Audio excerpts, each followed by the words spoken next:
জাতীয়তাবাদের একটা শত্রু মিত্র আছে, এর যেমন বন্ধু পক্ষ আছে, শত্রু পক্ষ আছে। আপনি যদি নিজের দেশ সম্পর্কে আপনার বেশি অহংকার থাকে, স্বয়ংক্রিয়ভাবে আপনার শত্রুপক্ষ দাঁড়িয়ে যাবে।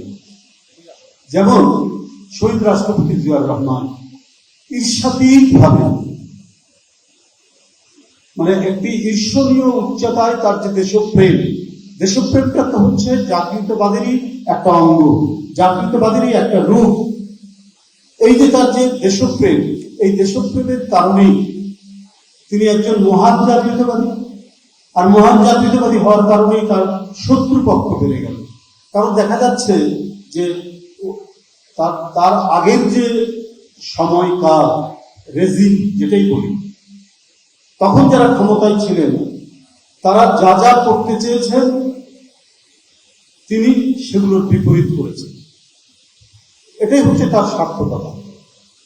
অর্থাৎ পানি যখন আমাদের আটকে নিল ফারাক্কা, আমরা তো রাজশাহী অঞ্চলে, এই অঞ্চলে আমরা বড় হয়েছি, মানুষ হয়েছি, আমরা পদ্মার যে একটা বিরূপ প্রতিক্রিয়া আমরা নিজের চোখেই দেখেছি। কারণ রাজশাহী শহরটা পদ্মা নদীর পারে, যে পদ্মাকে বলা হতো প্রবর্ত পদ্মা, যে পদ্মাকে বলা হতো কীর্তিনাশা পদ্মা, যে পদ্মার পানির ঢেউ গোটা রাজশাহী শহরে বিশেষ করে বর্ষাকালে এক ভয়ঙ্করতম ঢেউ আমাদের কানে আসতো, সেই পদ্মার ধুধু বালুচর মরুময় হয়ে গেল গোটা উত্তরবঙ্গ সেই পদ্মার কারণে। কারণ ফারাক্কা বাঁধ, যখন ফারাক্কা বাঁধ পরীক্ষামূলকভাবে মাত্র 59 দিন বা 49 দিন ভাবে চালু করবে, শেখ মুজিব কিছুই বলবেন না, চালু করতে দিলেন। এই যে আমরা প্রতারণার জালে পড়ে গেলাম, এই প্রতারণার জালে পড়ে গিয়ে আমরা শুধু নদীর পানি হারালাম না, আমরা একটু একটু করে আমাদের সার্বভৌমত্ব হারালাম। আর এই পদ্মা নদীর এই সংগ্রামটা জিয়াউর রহমান এমন এক পর্যায়ে নিয়ে গেলেন, তিনি মওলানা ভাসানীকে দিয়ে ঐতিহাসিক ফারাক্কা মিছিল করালেন। একেবারে তার সাত নামে চাঁপাইনবাবগঞ্জের সর্বশেষ, বাংলাদেশের সর্বশেষ সীমানায় বিশাল ঐতিহাসিক মিছিল। কিন্তু এটার প্যাট্রোনাইজার কে ছিলেন? পৃষ্ঠপোষক ছিলেন জিয়াউর রহমান।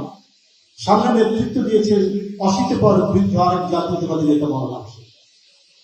তো এই কারণে তো জিয়াউর রহমান টার্গেটে পরিণত হলেন। শুধু তাই নয়, জাতিসংঘে তিনি নিয়ে গেলেন এই দাবিটা যে আমরা ন্যায্য পাওনা পাচ্ছি না, নদীর পানির ন্যায্য হিস্সা আমাদের দিতে হবে। এই যে তার একটি কঠিন কণ্ঠস্বর সারা পৃথিবী শুনল, জিয়াউর রহমান টার্গেটে পড়ে গেলেন। এটা একেই বলে জাতীয়তাবাদী নেতা। তার একটা নমুনা হচ্ছে জিয়াউর রহমান। তাহলে জাতীয়তাবাদটা কি? জাতীয়তাবাদের দুটো দিক আছে, এটা আমি আপনাদের কাছে বলবো। একটা হচ্ছে সাইকোলজিক্যাল, আরেকটা হচ্ছে ফিজিক্যাল। ফিজিক্যালটা ভৌত, আমার ভূগোল থাকবে, আমার ইতিহাস থাকবে, আমার জনসমষ্টি থাকবে, আমার ভাষা থাকবে, আমার সংস্কৃতি থাকবে, আমার পাহাড় থাকবে, আমার পাখি থাকবে, আমার নদী থাকবে, সবকিছু থাকবে। এটা ভৌত। কিন্তু আমার যদি অনুভূতি না থাকে তারা তো জাতীয়তাবাদ হলো না। এই জন্য আমার একটা অনুভূতি থাকতে হবে, মানসিক অনুভূতি, যেটা আমি বলেছি সাইকোলজিক্যাল।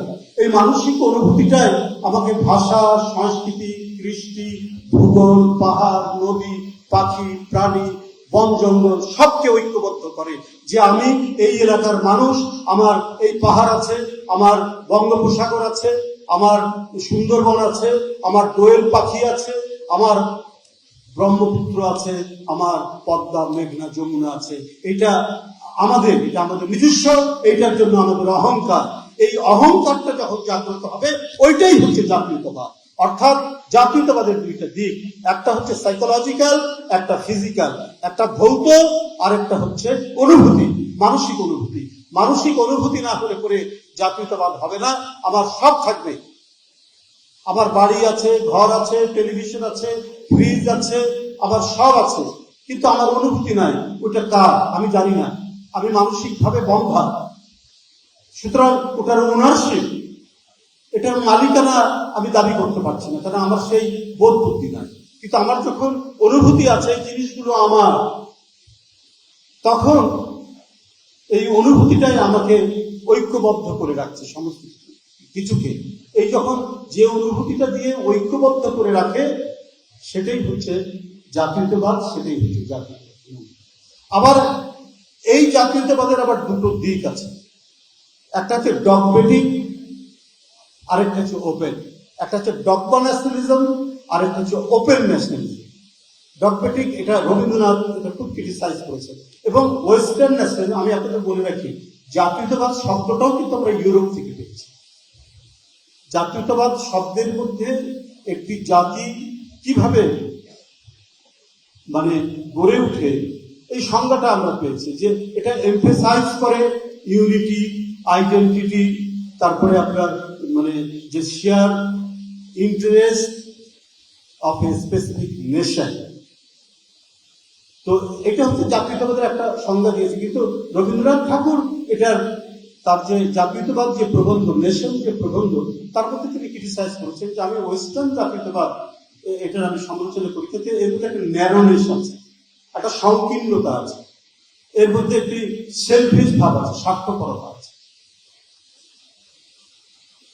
আবার ওপেন ন্যাশনালিজম, যে আমি আমারটা নিয়ে অহংকার করি, কিন্তু অন্য জাতি তার যে নিজস্ব অহংকার সেটাকে রেসপেক্ট করি, এটা হচ্ছে ওপেন ন্যাশনালিজম।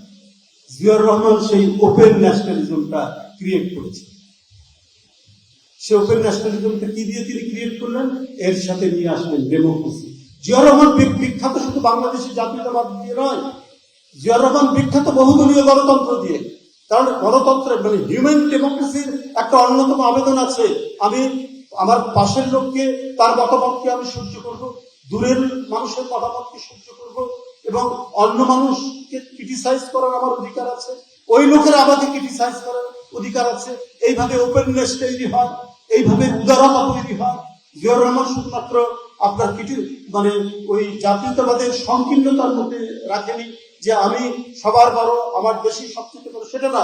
তিনি এর মধ্যে ডেমোক্রেসি দিয়ে, আপনার কি বলে যে একটা হিউম্যান ডেমোক্রেসি দিয়ে জাতীয়তাবাদের একটা যে উদার রূপ, সেই উদার রূপটা দিয়েছে।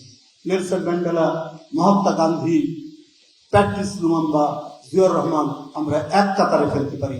আর ন্যারোনেস, সংকীর্ণতার মধ্যে আমরা ফেলবো মুসলিনি, হিটলার, এমনকি কথাটি কি বলবো আরেকজন বলবো, যেটা বিশ্লেষণ করেছে চমৎকার ভাবে আব্দুল হাই সিকদার, শেখ মুজিব। ওই যে বলে গেলেন তোরা সব বাঙালি হয়ে যা, মানে বন্ধুরনাথ লারবাকে, ওইটা হচ্ছে ন্যারো ন্যাশনালিজম, ওইটা হচ্ছে সংকীর্ণ ন্যাশনালিজম। এই কারণে তার ডেমোক্রেসির প্রতি যে আন্তরিকতা, কমিটমেন্ট, এই ডেমোক্রেসির প্রতি কমিটমেন্ট ছিল না আওয়ামী লীগের, আজও পর্যন্ত নেই। ওরা বাকশাল করেছে, খবরের কাগজ বন্ধ করেছে, রাজনৈতিক দল বন্ধ করেছে, কথা বলার অধিকার বন্ধ করেছে, এবং সেই গুমের সংস্কৃতির চর্চা তারা করেছে ৭২-এর পর থেকে, এবং ২৪শে জুলাই পর্যন্ত যখনই ক্ষমতা এসছে তখনই তারা এই ঘৃণ্য, এই একদলীয় শাসন, এই সংকীর্ণ ফ্যাসিবাদ তারা কায়েম করেছে। কারণ তাদের মধ্যে গণতন্ত্রের যে একটা হিউম্যানিটেরিয়ান দিক, একটা উদারনৈতিক দিক, একটা লিবারেল দিক, এই লিবারেল দিকটা তারা কখনোই রপ্ত করেনি বলে তাদের ন্যাশনালিজমটা আজকে সমাদৃত নয়। বাংলাদেশের জাতীয়তাবাদটা সমাদৃত, কারণ এটা এমন একটি বিস্তৃত আসন, যে আসনের মধ্যে সবাই বসতে পারে। এটা বলার সাথে সাথে আমাকে কেউ প্রশ্ন করবে না যে তুমি বাংলাদেশের, তুমি মানে তুমি বাঙালি, তাহলে তুমি কি তাহলে চাকমা নাও, তুমি কি মারমা নাও, তুমি ত্রিপুরা নাও? তুমি তো না, আমি বাঙালি। হ্যাঁ, বাঙালি এটা একটা রেস, ওটাও একটা রেস।